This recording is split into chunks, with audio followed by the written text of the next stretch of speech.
welcome to Awakened Wellness. I'm your host, Dr. Milen Ryobe, and thanks for joining us today. Today's topic is going to be, what's your dynamic metabolic type, and how ignoring that can lead to fatigue and burnout.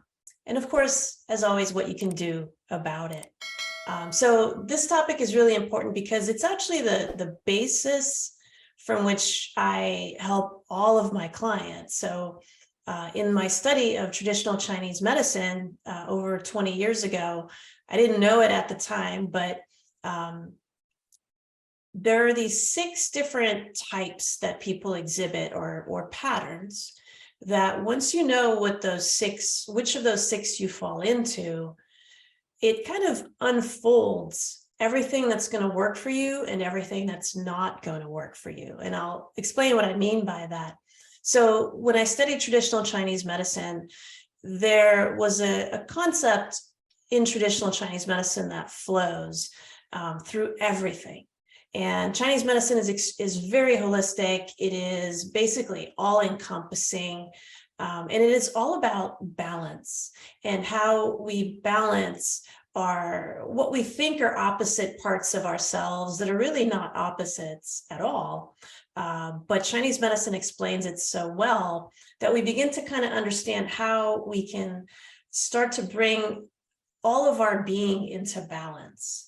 And when we don't feel well, and I work on fatigue a lot with my clients because that happens to be what they come in with the most. In the private world, like when we're seeing clients in our offices or in the online course that I'm doing, the vast majority of people who come are tired, they're exhausted, they're burnt out, right? And everywhere we turn now, we hear about burnout. And how you get yourself out of that burnout state, how you get yourself to no longer be tired, in other words, to be invigorated, energized, is actually by balancing yourself and understanding what that actually means in terms of what you do during the day.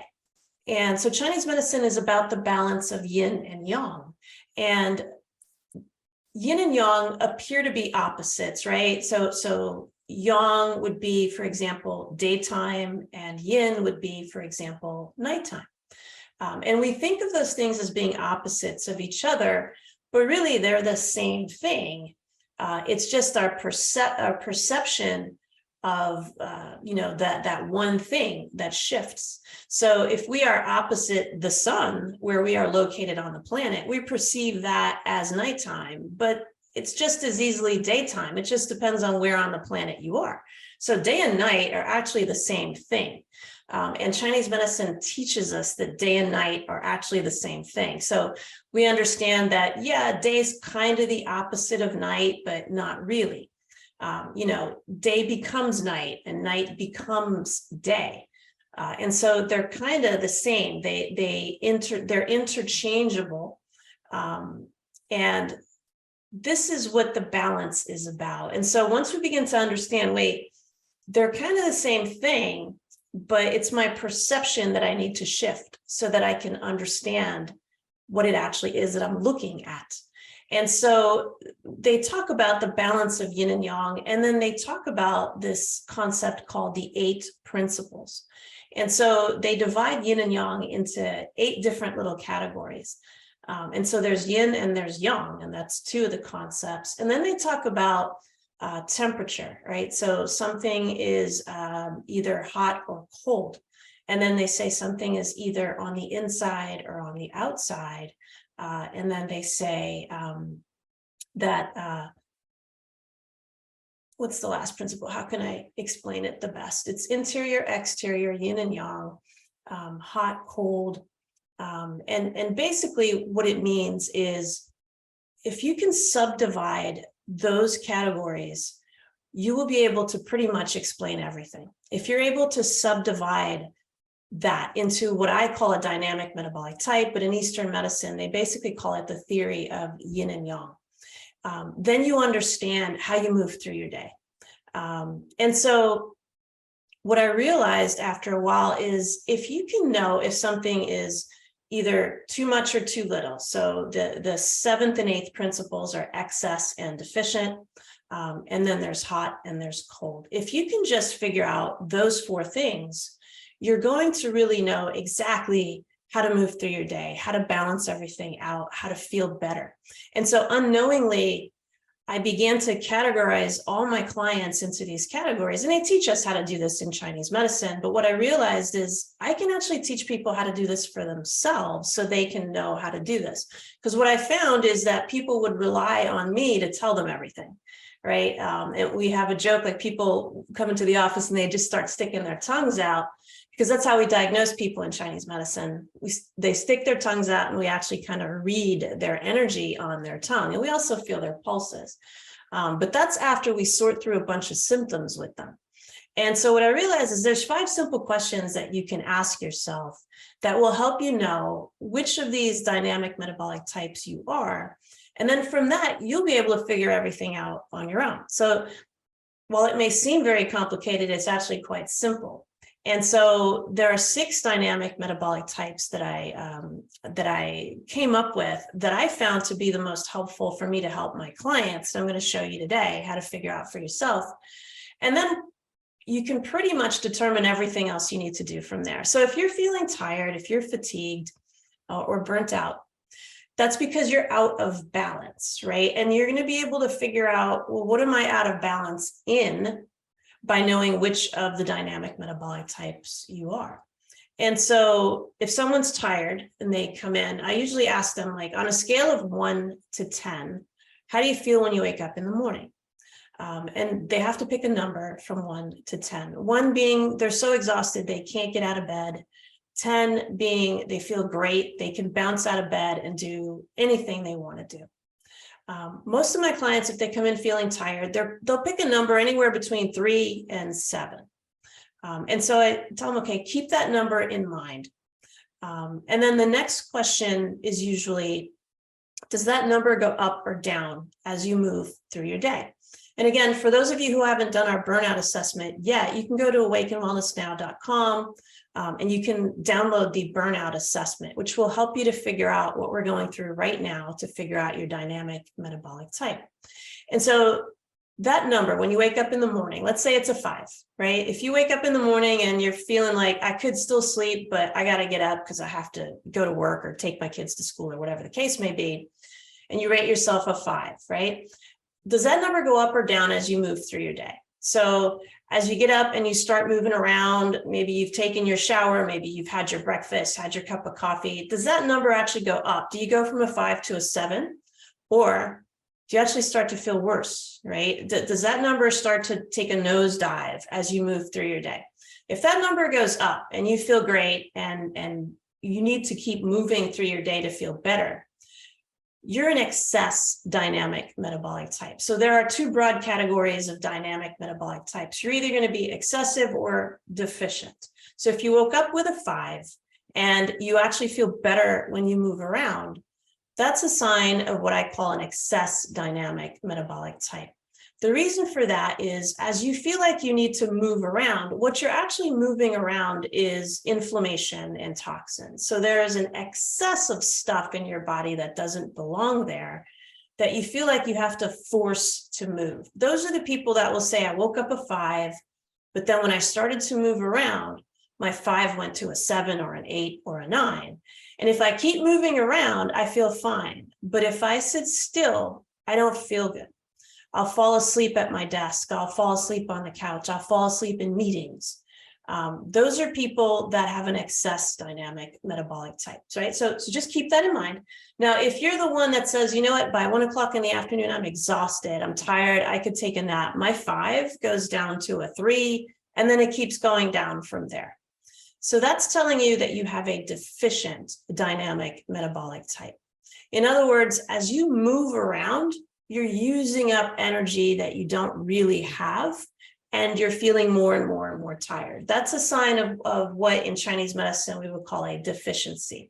What that means is you're missing things from your body that your body actually needs to power you, right? So everything is about energy. So when we talk about balancing energy everything is energy. So the food we eat, the oxygen we breathe, that all gets transformed in the body into energy. And then all of our cells throughout our whole body use that energy to power activities and functions. So everything that you do is an activity of your body or a body function, from the way that you see, the way that you speak, the way that you move. Everything you do is your body making and using energy to do that thing. If your 5 goes down to a 3 to a 2 by 1 o'clock in the afternoon, that's telling you that you have a deficiency or multiple deficiencies of energy. And so we broadly categorize that into a deficient dynamic metabolic type. And then the next question is, well, if I rest, do I feel better or worse? Does that number go up or down if I rest? So if you're 5 that you woke up with, if you rest for an hour, or if you're sitting at your desk and working, or if you have to read, do you get more tired when you do that? Or do you actually feel better when you do that? If you get more tired when you do that, if you say, wow, if I sit still, I'll fall asleep, or I won't be as efficient. I have to keep getting up and moving around to feel better, to wake myself up throughout the day. That again says you're an excessive dynamic metabolic type, or an excess. You have to move the inflammation and toxins around so that they get out of the way, so that your body can then use the energy that's good to power your function. So if you have to force energy through your body by constantly moving around, then that tells you that there's junk in there. There's stuff that doesn't belong in there that's in the way. And so your body can't send energy to all the cells in your body because there are blockages in the forms of inflammation and toxins that are preventing your body from sending the good energy to power your body function. So those people will distinctly say, my 5 goes to a 3 if I sit still, or even a 2. I'll fall asleep if I sit still. They're excessive dynamic metabolic types. The people that have a deficient dynamic metabolic type will say, oh my God, I love to take naps, or I'll just lay down for a while. I'll feel so much better. My 5 will go up to a 7. Or if you sank down to a 3 before you took your nap, you might get back up to a 7 with a nap. That's telling you when you rest, when you stop and you allow your body to make more energy for you, you feel better. So that means that you have a deficient dynamic metabolic type, right? And so the next question is, does that number go up or down when you exercise, right? So if you work out, if you go to the gym, for example, and you work out and you feel so much better, right? I'll have some clients say, I have to work out or I don't feel good. I feel sluggish if I don't work out. That again is telling you you're forcing inflammation and toxins through your body through exercise. And so you're allowing your body to send good energy to your cells to power your functions. That's an excess dynamic metabolic type. If you say work out, I can't work out, I'm too tired, or if I force myself to work out, I feel horrible, you have a deficient dynamic metabolic type. All right. And so it's important to know, do I have an excessive dynamic metabolic type or do I have a deficient dynamic metabolic type? Because that's going to answer your questions for everything else you should be doing to fix your fatigue and burnout. The last question has to do with temperature. And a lot of people don't appreciate how important body temperature or perception of temperature actually is. And I talk about this a lot in the podcast, but a lot of people don't put it together for them to figure out how to move through their day to beat fatigue and burnout, because it's hard to put all those components together when you don't hear them a lot. And we just don't talk about this in our culture, but our temperatures really matter. And it's not just your internal temperature, your body temperature, but also your perception of your temperature, your tolerance of different temperatures. And so the last question is, do you feel hot or cold compared to most other people? And so that's a really important question, because once you know if you're an excess or deficient dynamic metabolic type, the next thing you need to know is, am I a cold excess or a cold deficient? Am I a hot excess or a hot deficient? Or am I a temperature neutral excess or a temperature neutral deficient? And that really matters, because temperature also dictates how your body gets energy throughout itself.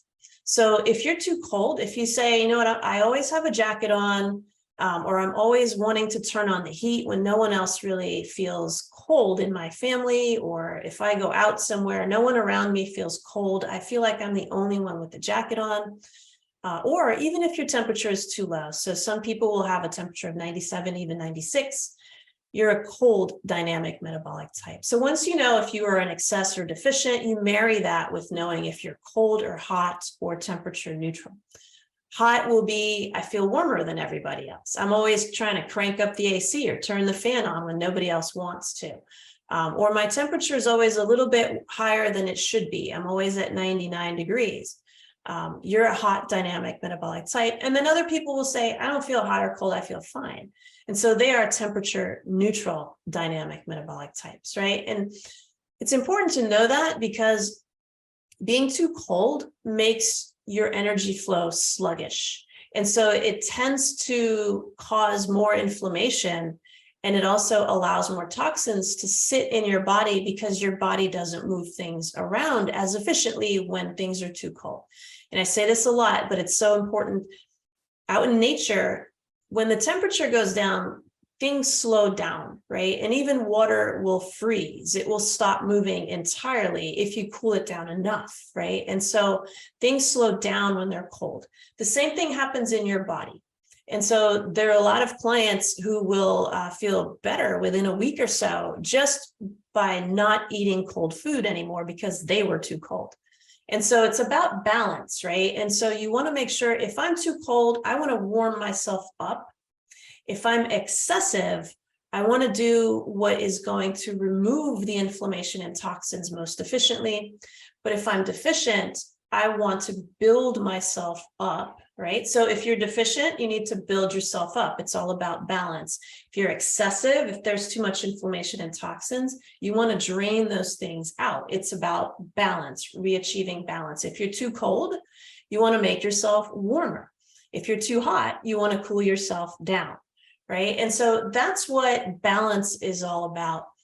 It's about making sure that you're aware, okay, my body temperature is too low, or I always have a sensation that I'm too cold. And now, once you know that, you can kind of predict how you're going to respond to things, right? So I'll have clients who think that eating salads is healthy for them. So they'll eat salads a lot, but then they'll come in and say, I feel so cold all the time. I'm exhausted. I water pools in my legs. I don't understand why my ankles are swollen. They've been to the cardiologist. They've had a physical. They've had blood work. It's all normal. And it's simply that they're too cold and their food's too cold. And so they're making their energy flow that much more sluggish. And so the water is literally pooling, and also their energy is kind of pooling. And so that makes them feel tired. And so once we warm up their diet, so we'll ask them to stop eating the cold raw food, right? So raw food by its nature tends to be cold, just by its nature. Vegetables in general tend to be cooling, but raw vegetables in particular tend to be cooling. And so you want to make sure that you cook your vegetables.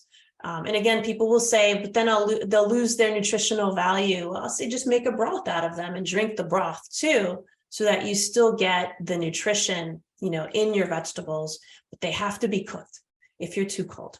If you're too hot, then that's different, right? If you're always hot and your body temperature is even a little bit high, what that loosely means is that you're too acidic, right? Acid is hot, it burns. And so if you're too acidic, you're going to feel warmer than usual. You're going to feel warmer compared to other people. You will benefit from eating raw vegetables, right? You will benefit from cooling yourself down because you're too hot. And so you'll be great for an alkaline diet. You'll be great for salads and things like that. But you won't be great for hot, spicy foods, right? So people that are too hot are those who shouldn't eat red meats and very spicy food, because red meat is hot by its nature.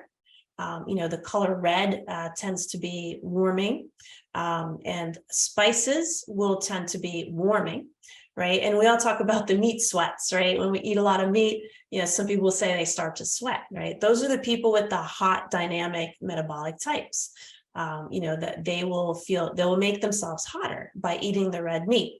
And so what that means is you're going to make yourself more acidic. So it's not going to be a good balance for you. You're going to drive yourself more into being too hot if you're already hot and you're eating red meat and spicy food.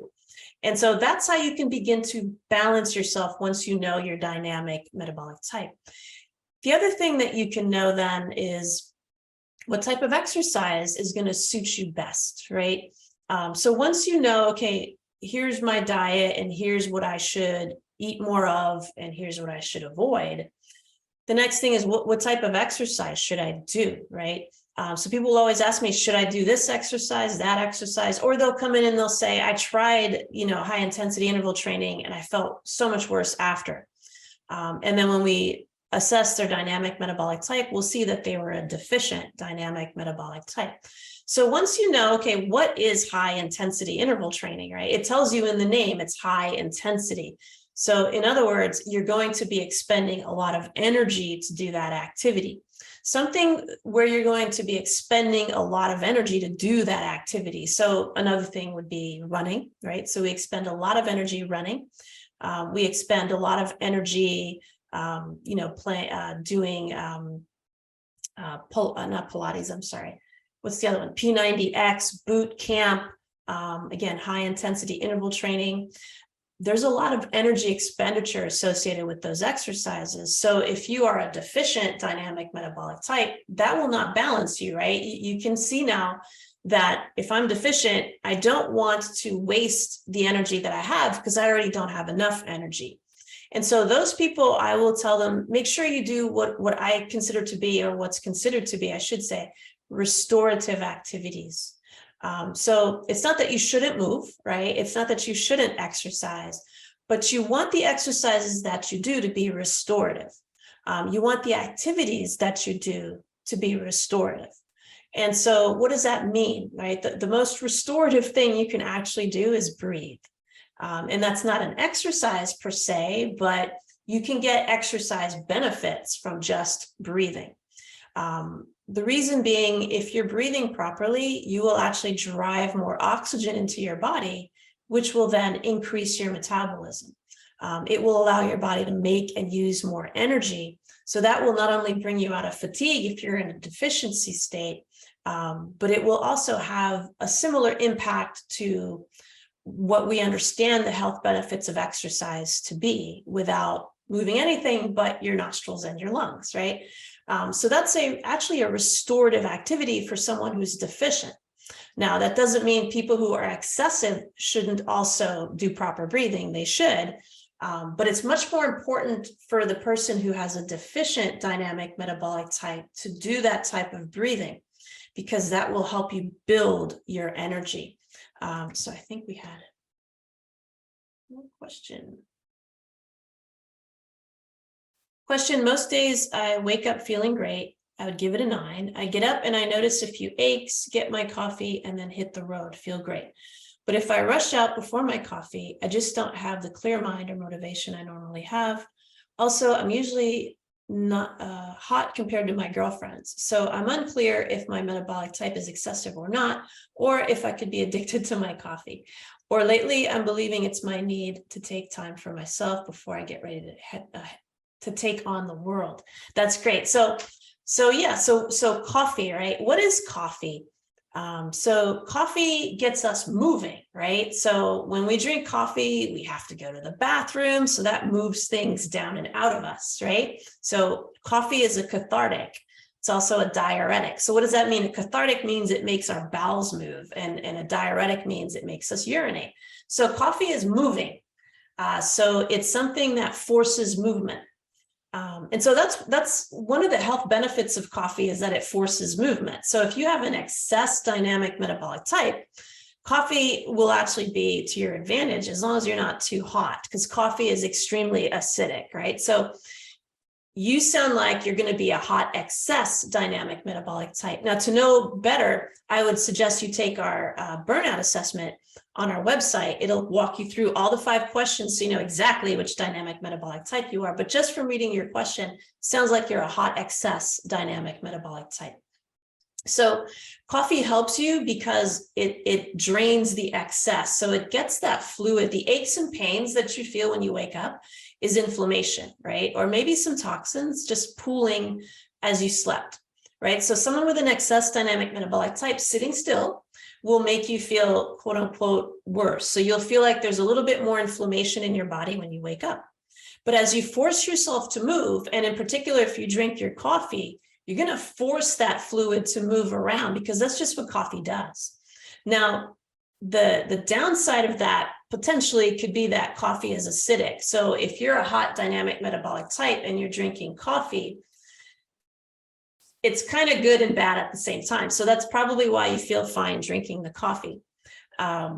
So you could maybe do like a green tea so that you still kind of get the caffeine, but the green tea is going to be more cooling for you. Coffee is acidic, green tea is alkaline. And so you sound like you're definitely a hot excess dynamic metabolic type, but I would encourage you to do the burnout assessment to know for sure. And green tea might be a pretty decent substitute for your coffee if you're trying to do something different, or if you love your coffee and you just really want to have it, you can have your green tea later, and that will probably help you. So that's a great question. Yes, coffee is addicting. It is. The caffeine is addicting. So that we know for sure. I've had some clients use chicory to substitute their coffee. I love coffee as well. I've been drinking coffee since I was 5 years old. But yeah, it is addicting. Exercise can be addicting. A lot of things can be addicting. And of all the addictions that exist in the world, is that a really bad one? Probably not, especially if you're an excess dynamic metabolic type. Now, if you're a deficient dynamic metabolic type, coffee might make you feel better initially, but then cause a crash and a burn.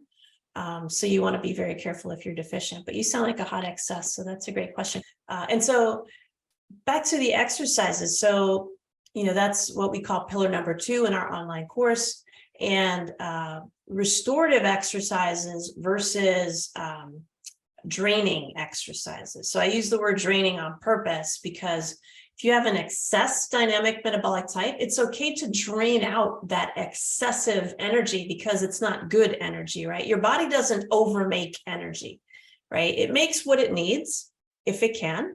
Anything that's over and above that is not necessarily, good energy. And so if you have too much energy, you have to force yourself to move, like the caller here, who sounds like she's a hot excess dynamic metabolic type. Then that's telling you have extra energy, right? The body doesn't make extra anything, right? So if there's too much of something, it needs to be allowed out of the body safely, right? And so draining exercises are good for that. So a draining exercise would be a high intensity interval training. It could be the boot camps that we talked about. It could be power walking. It can also be cardio. It can be many, many different things: skiing, tennis, basketball, all of those things where you're going to expend energy, right? So the only other thing to be careful about is your temperature, right? So if you're a hot excess dynamic metabolic type, a sauna at 140 and 150 degrees probably wouldn't be your best bet. So you want to watch the environments where you go do those exercises, right? If you have a cold excess dynamic metabolic type, then a hot sauna would be perfect, right? An infrared sauna would be perfect. But if you're already too hot, you want to watch going into places where you're going to make yourself hotter, right? Because that defeats the purpose. And so for exercises, other restorative activities. So if you have a deficiency, your body's not able to make enough energy. In other words, if I move around, I don't feel good. If I over-exercise, I don't feel good. If I don't get enough sleep, I don't feel good. Those are the people that have a deficient dynamic metabolic type. Going back to the restorative exercises, breathing is the most restorative thing we can do. Also Tai Chi, Qigong, and Yin Yoga. those things are restorative because they are moving meditations. And so when we meditate, we're breathing in a very specific way. And when we marry that with motion, then that's a moving meditation. And we call that a restorative activity. Other things that are restorative are grounding, because now you're allowing the current of the earth to come into the body. You're exchanging electrons with the earth. And so electrons are also what your body uses to make energy. So when you breathe, what the end result is, you're exchanging electrons deep inside your cells so that your body can then use that currency, if you will, to make energy. And so electrons are actually really important. And so grounding is a great way to do that. And then sunshine, sunlight, right? Again, that's not an activity per se, but you're restoring yourself. And in particular, if you're a cold dynamic metabolic type, going out in the sun and exposing your core to the sun, not to the point where you get sunburned, so you want to be very careful, but at dawn and dusk are the best times to get the sunlight, and that's the infrared wavelengths of light that are very restorative. So those are some ways that you can start to figure out what exercises, what activities are going to benefit me the most. Now, that doesn't mean if you love to play tennis and you're a deficient dynamic metabolic type that you can't play tennis anymore. It just means you have to do other things to prepare your body to play tennis and understand that I'm draining my body when I play tennis. And so maybe I need to eat more. Maybe I need to feed my body more. Maybe I need to sleep more before and after I play tennis, right? I need to do things that allow my body to rest more and to build up more so that I can play tennis, right? So it's not about cutting out things and not enjoying your life. It's about understanding what's my pattern, what's my dynamic metabolic type, and how is not knowing that contributing to my fatigue and my burnout. So if you love to play tennis and you're in a burnout state, you're going to increase your risk of injury, and then you're not going to be able to play tennis, right? So knowing your dynamic metabolic type helps you to better equip yourself to play tennis safely and to enjoy playing it, and to get yourself out of a burnout state at the same time. So I think we had more questions. These are good. Question: my temperature runs a few marks lower than normal. My doctor says it's okay. Lots of people run a bit below the normal temperature. Should I be concerned? Also, I have a hard time waking up in the morning. My husband calls me sleepyhead. Yeah. So having a lower than normal body temperature is not normal. It may be common. Lots of people do have a temperature that's lower than normal. So that makes it common, but not normal. And common is not normal. We make the assumption that common is normal, but normal body temperature is 98.6. So anything that veers from that to any significant degree is going to be abnormal. And so if you're below 98.6, let's say you're 97, right? That may be what you've always been, but the problem, what that's saying to you is that you have a cold dynamic metabolic type. And so now you want to go through the questionnaire to figure out, am I a cold excess or a cold deficient? Because that's going to help you maneuver your way out of that. And so if you wake up in the morning and you're tired, the next question is, well, if I move around, do I get more tired or do I feel better? If you're deficient, you're going to feel worse moving around more. So you're the one that's going to want to take a nap later if you can, right? You're the one that's might not exercise as much because you're too tired to exercise, or you feel worse when you exercise.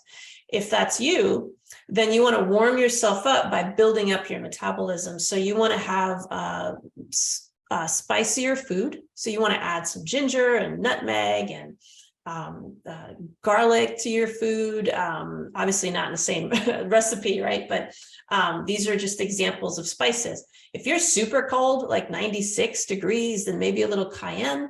But if you're only just a little bit colder than usual, then things like ginger and curry, onions are warming, garlic's warming, fennel is warming, ghee is warming. Most spices are warming. And so if you have a lower than normal temperature, you may need to sleep a bit more. If you're a woman, you may need 9 hours of sleep a night consistently. If you're a man, you would need 8 hours of sleep a night consistently to build metabolism. And then, exercises you would want to be restorative if you're deficient, right? And so yin yoga, tai chi, qigong, grounding, infrared sauna. Infrared. Infrared saunas would be good. Things that are generally warming would be very good. But it's not healthy to have a low body temperature. And you also want to make sure you get your thyroid checked, right? So sometimes an underactive thyroid will drive your temperature too low. When your temperature goes down too low, your metabolism follows. And so you will have a low metabolism for that reason, which is why when you wake up in the morning, despite having been in bed for all those hours, you still don't feel well, right? That's because your metabolism is on the lower side, likely. So that might be something to do, is to warm yourself up more with your food, do more restorative exercises, and get a little bit more sleep. That might help you. Question: sleep is hard for me to achieve. My thoughts never stop. I have things I must get done on time and done right. Could this be connected to my metabolic rate? Yeah. So again, you could be deficient or excessive and have excessive thoughts. And so you'd want to do the questionnaire so that you know which of the 6 dynamic metabolic types you are, right? Once you know that, then you would match the food to bring balance to that. So if you end up being a hot excess, you want to have an alkaline diet. If you end up being a cold excess, you want to have warm, well-cooked foods. If you're a deficient hot, then you want to have alkaline food. But the thing about deficiency for eating is you want to eat small, frequent meals throughout the day, right? And people are like, oh gosh, I have enough to get done. I got to think about food every 3 hours. And yes, you do. Even if it's a shake or something quick, you want to make sure that you have small, frequent meals because you're trying to build up your metabolism. People that have an excess dynamic metabolic type, in other words, they have enough energy, but it's stuck, they can afford not to eat as much. But the people with the deficient dynamic metabolic types really can't afford to fast and skip meals and do those things, because you have to remember, I don't have enough energy. So if I actually starve myself even more by fasting and skipping meals, I'm going to have even less energy, right? And that's the opposite of what you want. So you want these small, frequent meals so that you can build your metabolism up. So racing thoughts can be deficient or excessive. Most of the time, if your mind just really can't stop, that's a sign of heat. And so in Chinese medicine, we understand that heat rises, right? We understand that in, regular everyday experience, right? The second level of your house is always warmer than the first level. Heat rises. And so heat rises in your body as well. So if you have a hot dynamic metabolic type where you're creating heat in your body, that will rise and that will attack your head. And so that will create the mind racing. But you could be an excess or a deficient dynamic metabolic type either way and still have excessive thoughts. And so you want to know which of those you are so that you can match up your food intake, your activities, how much sleep you need, et cetera, to match that, to bring that into balance. And then breathing. There is no better way to control thoughts than through breathing exercises. So again, the 5-second inhale and the 5-second exhale through the nostril quiets the mind just automatically because it allows your body to relax. And when your body can relax, it can start to, calm the thoughts as well. And so just to end on the temperature neutral ones, right? So you don't have to be too hot or too cold. You could have a neutral temperature, but still be excess or deficient. And so for those who have a neutral temperature is 98.6, only goes up if you're sick, and it's just normal. You don't feel hot, you don't feel cold, you feel pretty good. But you're either an excess or a dynamic metabolic type.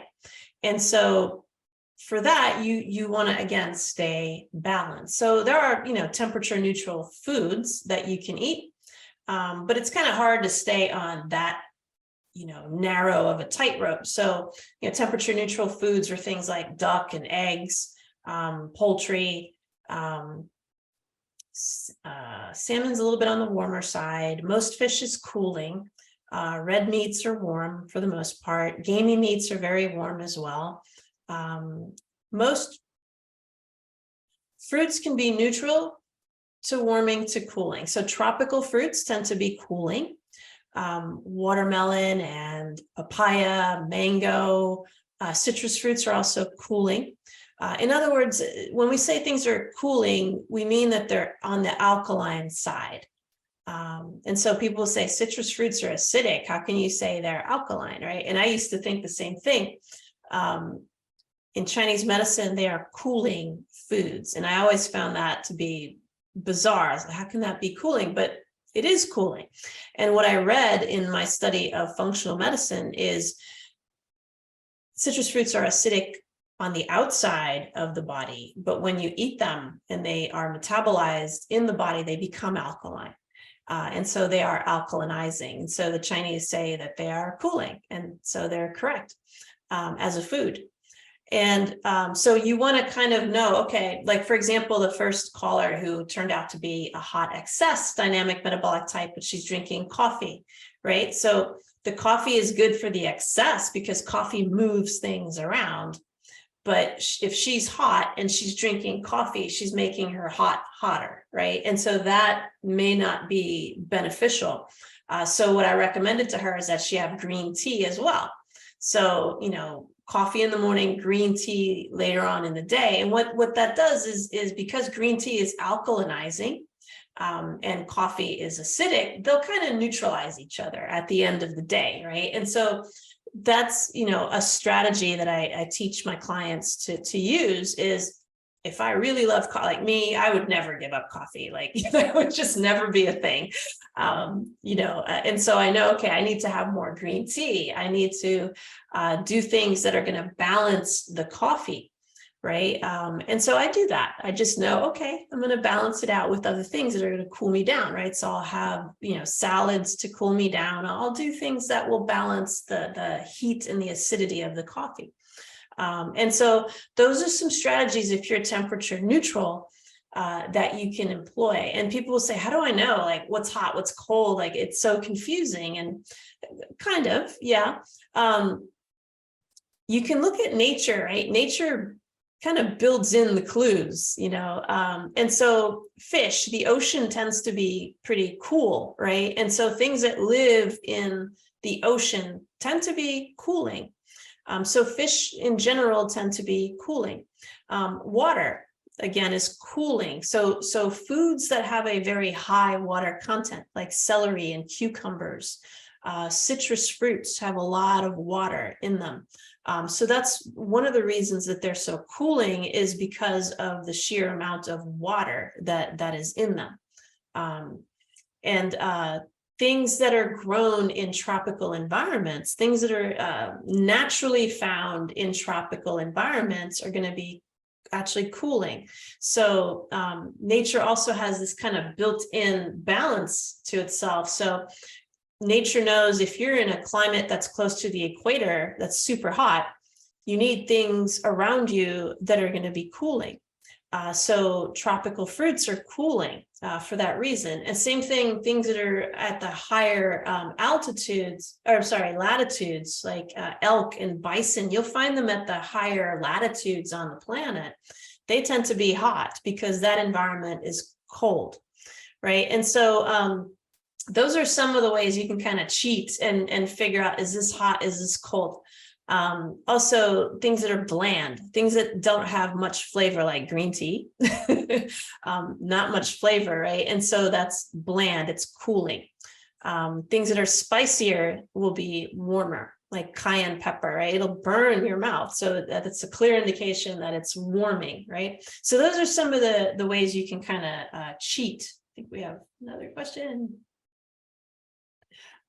Statement, a previous show you taught on hormones, eye-opening. I saw my doctor and now I'm taking estrogen and progesterone with fingers crossed that I'm doing the right thing to help my body.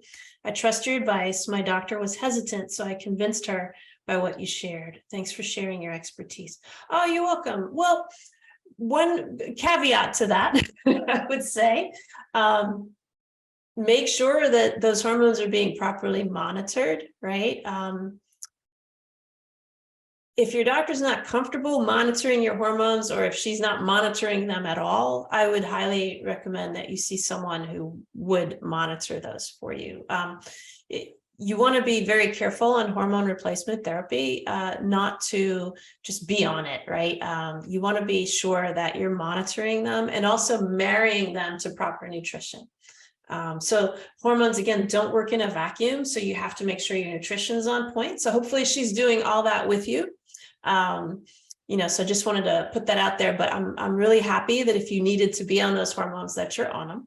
I just want to make sure that they're being properly monitored and surrounded by really good nutrition, so that you get the actual benefit of those hormones. So that's wonderful to hear. Thank you. And then statement, my old man now listens with me to your show. He still pretends he isn't interested in making changes. Okay. That's okay. It's a step up, right? And so, yeah, that's good to hear. You can't unhear what you heard, right? You can't unknow what you know. And that's the beauty of what we all do in the world. And so thank you for sharing that. And so let's see, what else can I add to today? Detoxification, right? So that's the fourth pillar that I coach my clients on. And again, you really want to be very careful. You want to know if you're an excess dynamic metabolic type or a deficient dynamic metabolic type before you even entertain the thought of detoxification. I've throughout the years seen a lot of clients who have detoxed themselves into burnout because they feel toxic, right? They perceive that something's not right.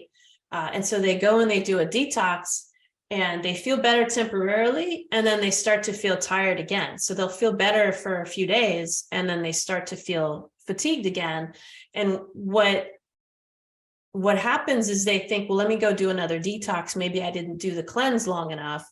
And they do another cleanse and then they feel a little better for a couple of days and then they start to feel poorly again. And then they get on this weird vicious circle where they feel toxic. So they go do these cleanses. What's happening there is they're typically a deficient dynamic metabolic type doing a detox, right? And again, you want to be careful because if you don't have enough energy, and that's what a deficient dynamic metabolic type is your body, for whatever reason, it could be missing vitamins, minerals, hormones, proteins, fats, things are missing that it would use to make and power, your body function. And if that's not enough, you're tired because of the deficiency dynamic metabolic type.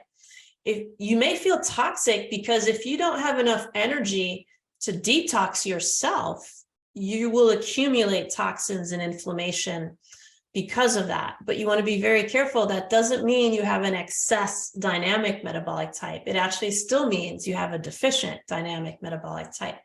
And so detoxing is not going to be beneficial for you because the reason you have the inflammation and the toxins is because of the deficiency. It's not just because you have this extra stuff in your body and your body has enough energy. So you want to go through the questionnaire and make sure if I'm a deficient dynamic metabolic type, I'm not going to detox. But what I will do is build up my own metabolism to detox for me, right? So your body has all of the equipment and the ability to detox itself, as long as it has what it needs to do that with. Now, sometimes someone will determine that they have an excess dynamic metabolic type and they're not detoxing themselves because of all the junk that's in the way, right? Because of the toxins and the inflammation. Maybe they have heavy metal toxicity and other things bogging down their detoxification systems, and that's why they're not detoxing. Those people under proper guidance can do cleanses and detoxes to get those toxins out of the way so that the body can then start to move its own energy. But those with a deficient dynamic metabolic type have to build themselves up. And so you need to eat for your dynamic metabolic type, get more sleep, do restorative exercises. And what that will do is that will allow your body to then begin to detox itself, and you'll begin to raise your metabolism, and then your body will detox itself. Then, if you need a little extra push with a cleanse or a detox, once you've filled in all those gaps, then it would be more appropriate to do a detox. But then you want to watch your temperature as well. So if you're hot, you want to make sure you don't detox with cayenne pepper, right? You want to make sure you're doing perhaps greens drinks if you're too hot. If you're too cold, the cayenne pepper might be beneficial, or things that are spicier and warmer would be more beneficial if you're too cold. So that's how knowing your dynamic metabolic type can keep you out of trouble and help you beat burnout for good. If you want to do our burnout assessment, feel free to go to our website, awakenedwellnessnow.com. You can download the burnout assessment and take a peek. There's a PDF there that will help you get started. If you want to join us in our online coaching program, the Wellness Warrior 9-week transformation program, feel free to go to our website, awakenedwellnessnow.com, and book a call to speak with me. I'll let you know exactly how we can help you beat burnout for good in as little as 3 weeks. All right. Thank you for listening. I'm Dr. Milen Riobe. You've been listening to Awaken Wellness Now. Thank you so much, and many, many blessings. Until next time.